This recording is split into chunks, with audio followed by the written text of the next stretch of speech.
Hello Taurus, thank you for joining me for your monthly forecast for November.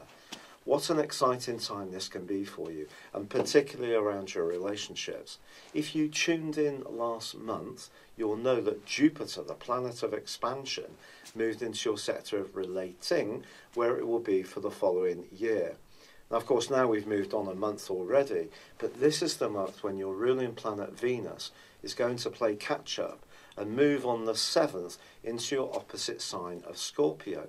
For the first week of this month, Mercury is in this location, aiding your listening skills, and the Sun in Scorpio is forging an awesome angle to Neptune. If you are wanting to bond with anyone, be it a friend, a new partner, I do feel there needs to be almost like a spiritual connection as much as a physical one. Neptune is a planet of the higher realm. It can be very erosive and draining and of course distorting too. But this is a beautiful link at the start of this month, and the full moon in your sign on the 4th is giving you a lot of power when it comes to your relationships. But it's kind of saying to you, Neptune, you can't just look at things in a straightforward, one-dimensional way. See things in the whole. Soak up the whole atmosphere of how you're feeling or any opportunities that are provided to you, and that's going to give you the guidance to make the right decisions.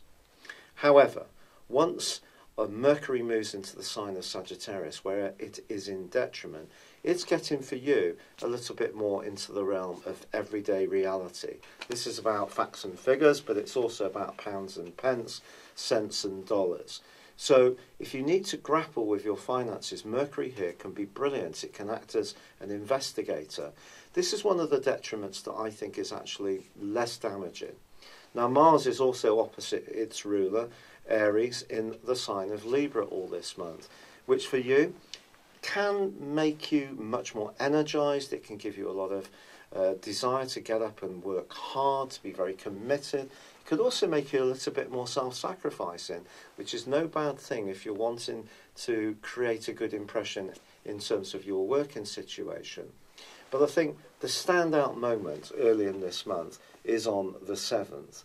When Venus moves into your opposite sign, where it will be for 28 days, that's a magical transit at the best of times. It can create greater harmony. It can see you getting along with people better that even you may have struggled with in the past. But also, if you're single, it could bring someone very special to the centre of your world. For this month, from the 10th through to the 16th, she's going to be alongside Jupiter. Jupiter is the planet of fortune, but we can't sit on our hands. We have to be proactive. But this combination could genuinely bring someone new into your world, whether it be a professional alliance, a personal one, or a new friendship. But someone can come in who's going to burnish your existence with some kind of glorious way of looking at life or being that's so good for you. They can be so complementary for you. And that's really what relationships are about. It's about give and take. And this particular aspect can make you feel much more optimistic about what relationships can bring your way over the following year. Of course, the end of October wasn't too shabby either, as the Sun went alongside Jupiter. And that may have just given you a lot more energy, a lot more desire to connect with people. But I think Venus alongside Jupiter can bring a ridiculously wonderful piece of good fortune as far as connections with others are concerned. Also, there is a beautiful alliance between Venus and Neptune at the very heart of this month, which could, if you're lucky, bring true love your way. It can be that good. Of course, with Neptune, it can be about putting people on pedestals and then being hugely disappointed. So, yes, you still need to be grounded in that natural earthy way of yours, so you don't get too swept away. But if you're open to an improvement in an existing tie, or you'd like to meet someone new, do be optimistic, but do also be proactive. Don't hold back. Now, the 18th of this month is also wonderful for you because it brings a new moon to bear in your 7th house, the sector of relating. But it is linking with Uranus. And Uranus since 2010 has made you a lot more restless, and particularly since 2011. And I think it's possible that you will have to balance your desire to be a free spirit with how much commitment any kind of close alliance does demand of you. You probably can't have it all on your own terms, basically. By the 22nd, however, Neptune goes forwards after a 5.5-month retrograde, but also the Sun moves into Sagittarius, which for you is about ends and beginnings. But it's also about transformations, and your world could be transformed in all sorts of ways. In a more prosaic, practical sense, it could be about your long-term financial planning. It could be about how you marshal the resources you have already. If money is tight, you could come up with some very imaginative solutions towards the end of this month. It's possible that if that is the case, you may be pushed to make some changes, but those changes can be good for you because they get you out of a pattern of behaviour or attitude or comfort zone that in some ways has been holding you back from embracing your true talent and qualities. A glorious link between Uranus and Mercury can see you very inspired.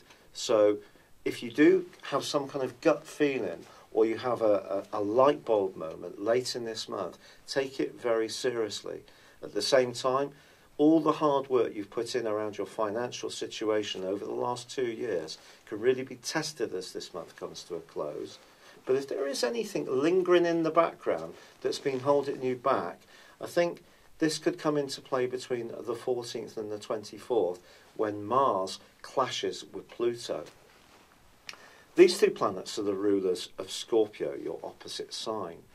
And since 2008, Pluto has been in an area which has been asking you to be open to new experiences, when traditionally and instinctively you like to stick with what you know. I think it's possible that you could find yourself in a situation across those 10 days where you want to be more self-sacrificing, but perhaps someone's taken it for granted, or it's stopping you flourish as an individual. Some kind of balance needs to be found, because if it's not found, you could end up feeling very frustrated and even quite angry. As the month comes to a close, your chance to check out and audit where you are is really presented by Mercury's alliance with Saturn. This may see you having to look at something really head-on and be very realistic about it. But as I say, there are some glorious opportunities to transform things in a much more creative way if you can listen in to your deepest inner untapped resources, which are immense. It's been a real pleasure being with you. Thank you for joining me. Good luck and goodbye for now. Hello, thank you so much for watching my video. I'd love you to join me at my Horoscope Ace app. You can find this at www.horoscope-ace.com. You can use it through Android, iOS, Apple or Facebook. Check out your ascendant or your moon sign, or download your free birth chart. There's all your favourite videos, plus there are daily, weekly, monthly and yearly horoscopes for general, love, Chinese and Indian astrology. If your passion is tarot, there's my brilliant 3-card money or love tarot readings too. And it's all there at www.horoscope-ace.com. Thank you.